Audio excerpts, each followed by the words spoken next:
Hierher, du Schwein mit der Geige! Which means, in German, come here, you pig with the violin. Now, one should never connect a pig to a violin. Pigs are ugly, filthy, and they make horrible sounds.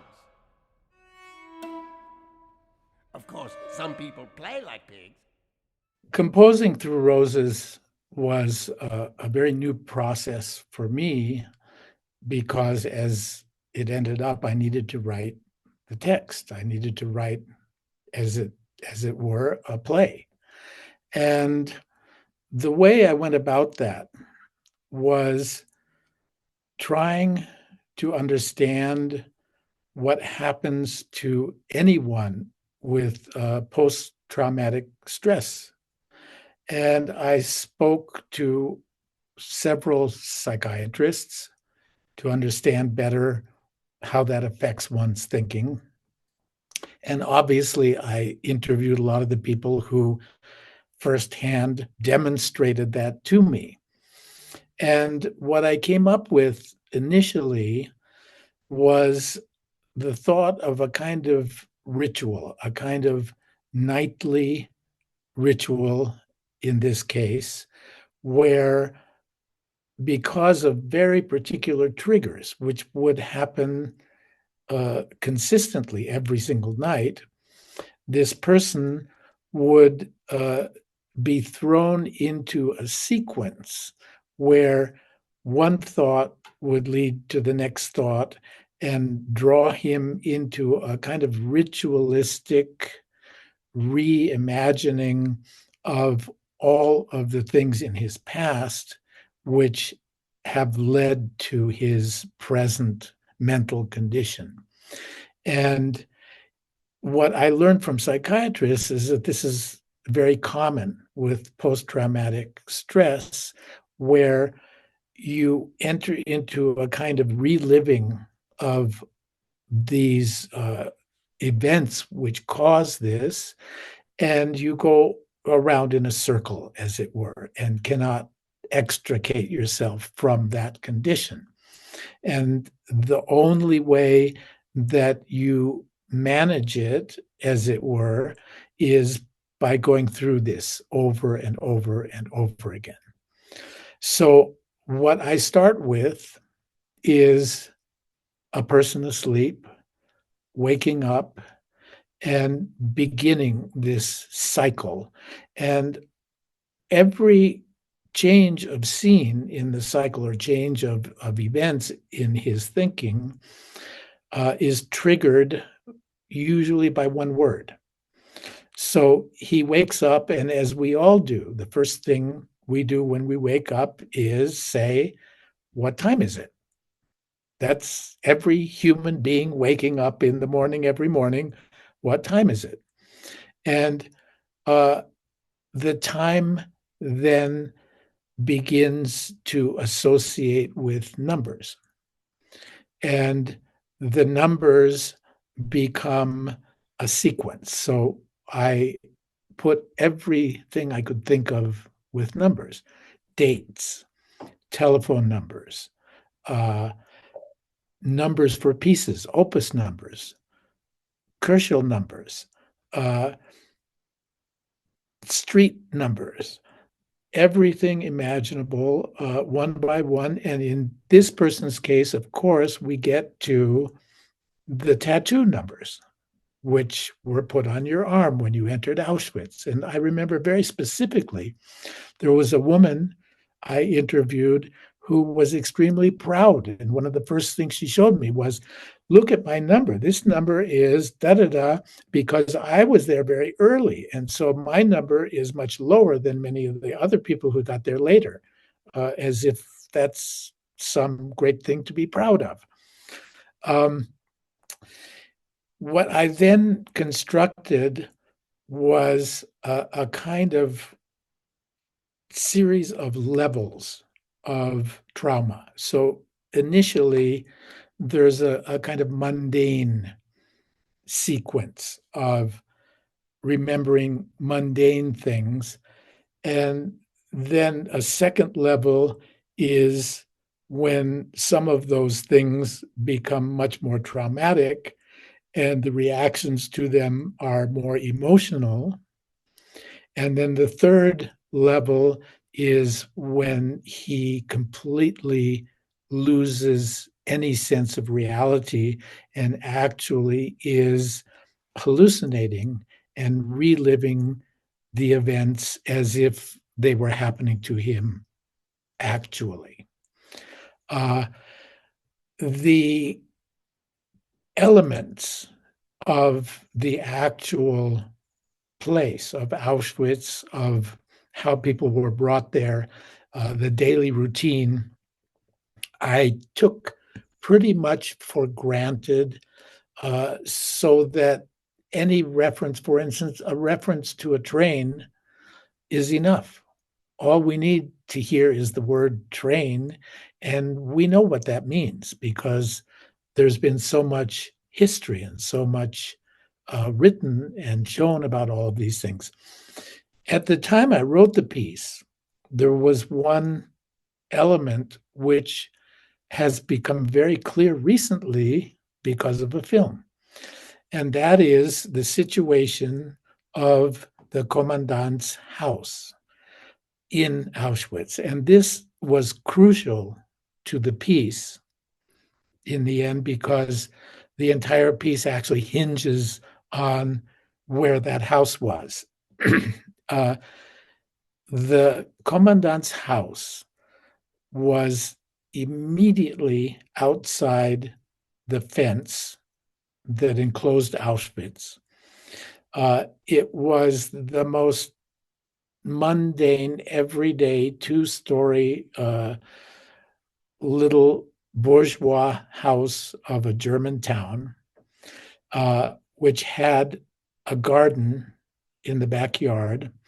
And his wife was a gardener. She loved gardening and growing beautiful flowers. And so she grew beautiful flowers and a hedge of roses. And unfortunately, or whatever, there was a pathway that led from inside the camp past this garden and the house straight to the crematorium. And people were carried by there every day from morning till night. The smokestacks from the crematorium at certain times of the day threw shadows onto this garden where the guy's kids played. So you have this really macabre situation. And that was crucial to the piece because what I needed was an event which was the ultimate trauma and the traumatic experience for him. And given the love and reverence for great classical music by German people forever and ever to this day, it would have been quite common for this commandant to ask a musician to come and play for him. And the essence of this man's trauma was being summoned to play for the commandant in his garden, beautiful German music by Bach, and witnessing firsthand his wife, his lover, his partner being carried by on this pathway to the crematorium, but being unable to do anything about it. In the complexity and the construction of the piece, I really used quotes, many, many, many quotes from all the great German music and also some not great German music, popular music of the time, marches. I researched marches. I researched pop songs that would have been played in that era and interjected all of them in sequences which made sense. So, for instance, I will give some of the more esoteric examples. There was a man named Kürschel who cataloged all of Mozart's pieces. Hence, we have Kürschel numbers for every piece of Mozart. There was another man named Deutsch who cataloged Schubert's music. They live in different eras, but I reference both of them, particularly when the sequence comes about numbers. And he gets to Kürschel numbers and Deutsch numbers and why they never met. And in that sequence, I quote a piece by Mozart simultaneously with a piece by Schubert in the background. So there is that reference. I reference specific pieces. For instance, this character having been a great violinist and having performed in Carnegie Hall and played a Beethoven concerto. And he speaks about the Beethoven concerto, and there's a snippet in the background of the Beethoven concerto. All of this is done because my entire reference for the music is that it's coming from his imagination. And so I provide a kind of musical, sequential guide to everything that he's thinking about. At times, it's very specific, referencing pieces. At other times, it's more a mirror of his emotional state. And that's where the importance and the power of the music comes into this, because I even went so far as to try and see what happens if you say one thing verbally, but the music is telling you something very different. And I relied on my own belief that the music, even without any vocabulary, would be more powerful than the spoken word, and it is. The references are there are so many of them. Fortunately, there were some very horrible things that happened to be. So Deutschland über alles, the great hymn of the Nazis, happens to come from a Haydn string quartet. I have that Haydn string quartet played. A couple of more remote references, which are very important. The fact that in the end, the ultimate trauma is that he is witnessing his partner being killed and cannot do anything about it. I reference in two different ways, in the beginning and in the end. The first and last thing that this character says is a quote from Dante's Inferno. And the quote is about Beatrice, Beatrice, the love image, looking at, fixing her gaze upon the eternal wheels. In other words, life itself, the world, everything that we are. And the man turning his gaze to her, watching her look at life. That's one. The second, which I'm very fond of, has to do with Wagner, and very specifically Tristan. Wagner was a great favorite of Mr. Hitler, and so it was very appropriate that at one of the most terrible moments, this character turns in his brain to Wagner. And there's a scene when Isolde returns to Tristan, pleads, please just let me speak to you one more time, just one more time.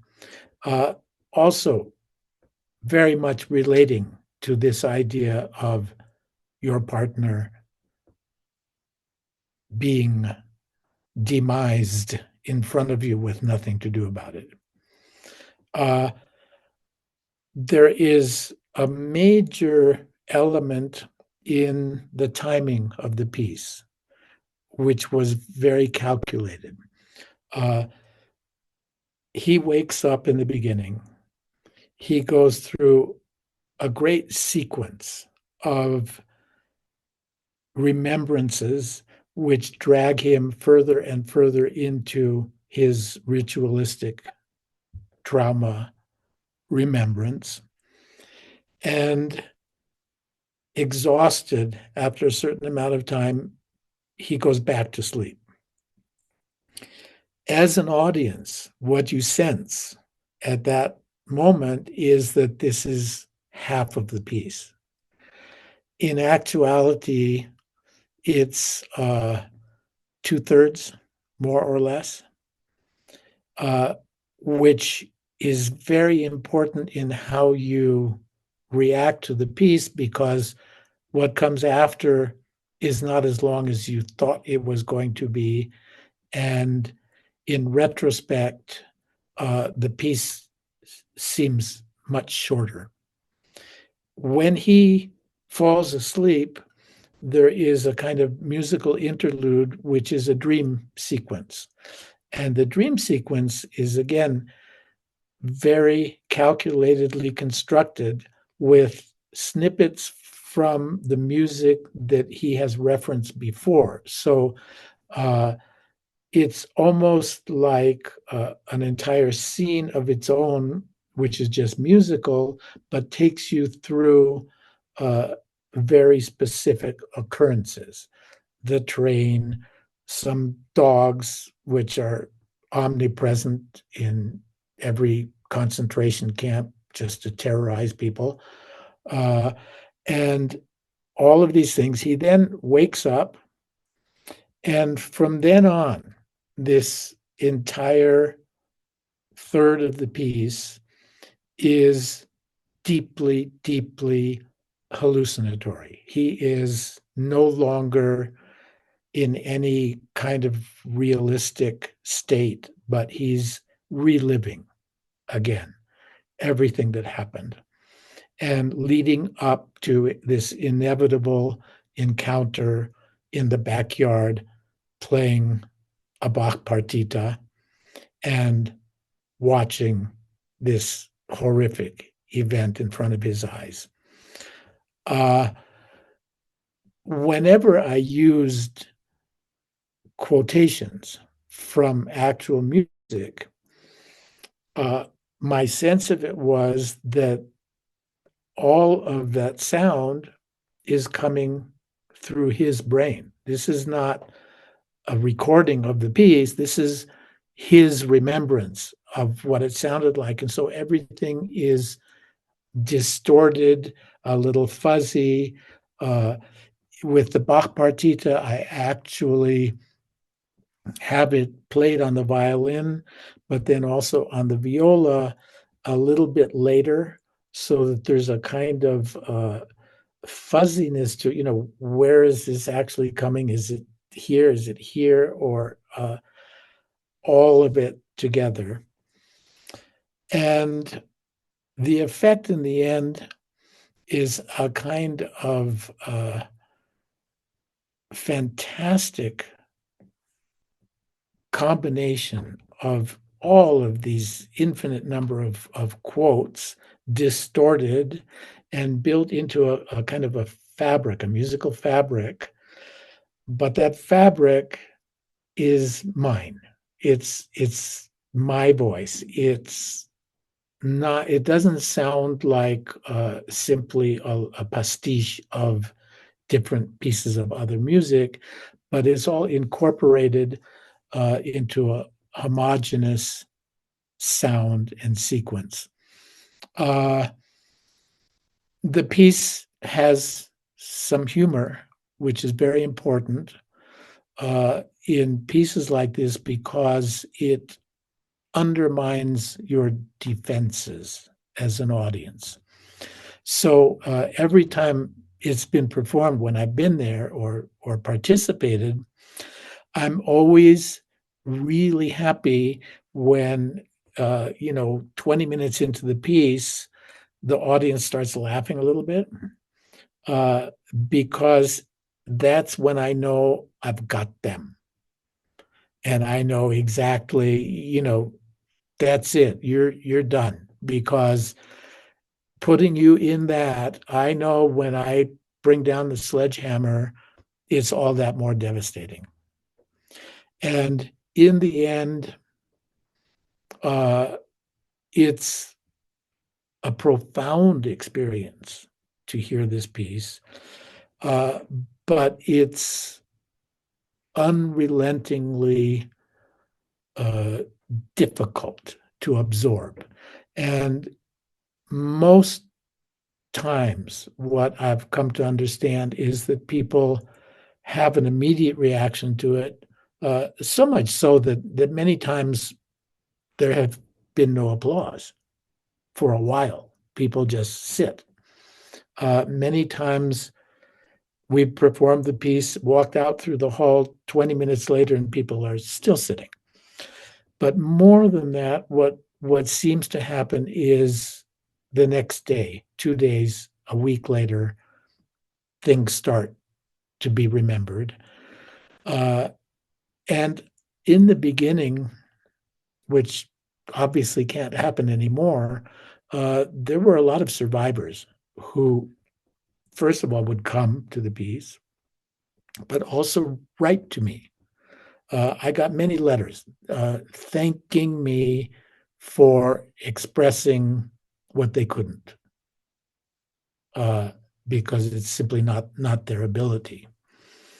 And I believe that the piece in the long run will last because it really has captured very specifically with one single person what the impact of this Holocaust, which affected obviously millions and millions and millions of people, really is. And when it's focused on what happened to this one person, it's very powerful. Actors love doing this piece because actors love doing anything which involves being crazy and acting crazy on the stage. They love to do it.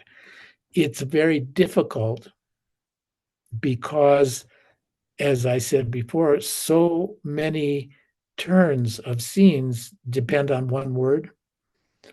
And for them to memorize and not, go to the wrong place from that one word, which has happened, is very difficult. I will tell you one story. The first time it was done in New York, we had a really good actor from the Yiddish theater, actually. And he was very seasoned, very accomplished, very professional.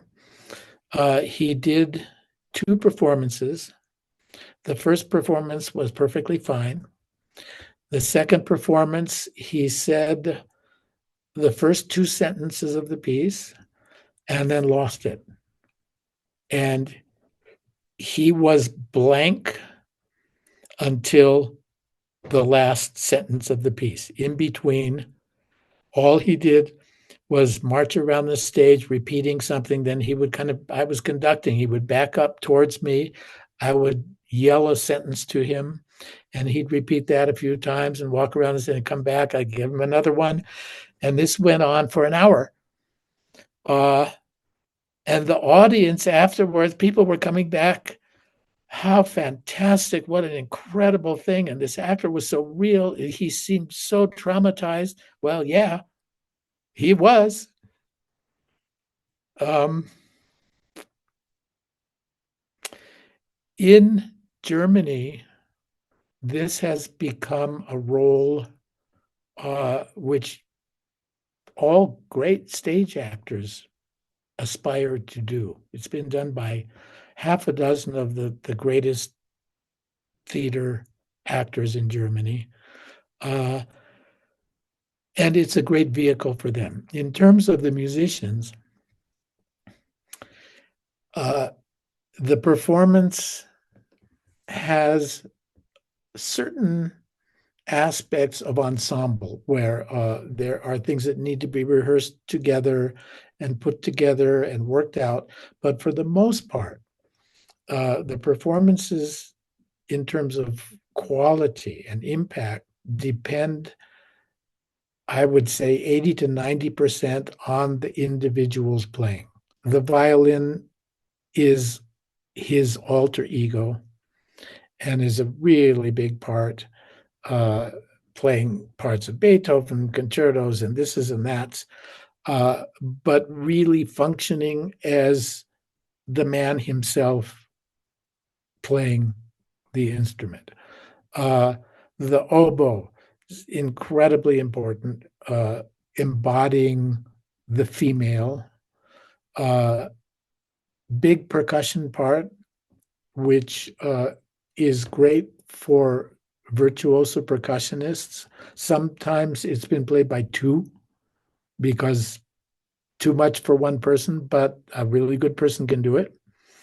Likewise, piano uh, and the clarinet. And all of these parts are very idiomatic for the instruments and really make the performance depending on who they are. In our case, we have, as always at this festival, magnificent players. And the actor for our performance will be John Rubinstein, uh, who comes to this from different sides. His father was one of the great ever pianists to play this music, Artur. So he grew up playing the piano, being a classical musician. He is a Tony Award winning stage actor. And I've done this with him several times. We've done it in Miami, we've done it in Seattle, we've done it here. And he's coming more of the age of the actual character. When he first did it, he was probably younger than this person would have been. Another aspect which I very purposefully did is the guy has no name. There's never a reference to the name of a person. Many years later, I mean, decades after the piece had been done a lot, there was a film made, a feature film. And in the feature film, many of the characters that he imagines, we made real. You know, that we had a budget, we had film, we could bring in people and actors. And at that point, they needed to name him. And so someone said, well, let's call him Carl Stern. And that became his name. And so sometimes now people confuse that with the original intention. And my original intention was this is every man. This is every person that went through this one way or another. And therefore, no specific name. We performed this here. There was an astonishing occurrence. I gave a pre-concert talk. And at this pre-concert talk, and this must be, 10 or 15 years ago, there were lines of chairs, and I saw a man come in and come sit in the very front row, right in front of me. And having interviewed a great number of survivors, I knew immediately that for whatever reason in Santa Fe, New Mexico in, 1990, whatever, there's a man and he's a survivor. I know he's a survivor. And so I give my talk and talk about the piece a little bit. And then I ask if there are any questions. And I see him fidgeting. He's fidgeting in his chair. And so I just straight out said, "Sir, do you have something you'd like to tell us?"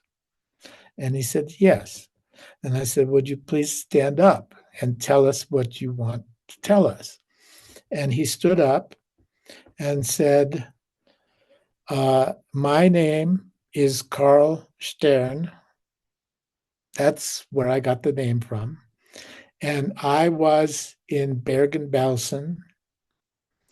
And one day they assembled all of us and said, we need a song for the camp. We need a song for the camp because people are not marching to work fast enough, and we need something that everybody can sing. Is there a composer here that can come up with a song?" And I said to him, "Would you like to sing that song for us?" And in front of this audience, who now collectively had their mouths hanging open, couldn't believe that this was going on, this Carl Stern sang the anthem from Bergen-Belsen, which was just an amazing thing to happen. I assume that's not going to happen this time because it's too late. They're too old. And I would also like to say that this entire program is not an accident. There are two things about this program which made me put it on. The first is that Peter Maxwell Davies, who is the composer of 8 Songs of a Mad King, had a festival when he was alive in the Orkney Islands in Scotland, where he was from. And I saw years and years ago that he put on a program which they called 2 iconic theater pieces, and it was this program.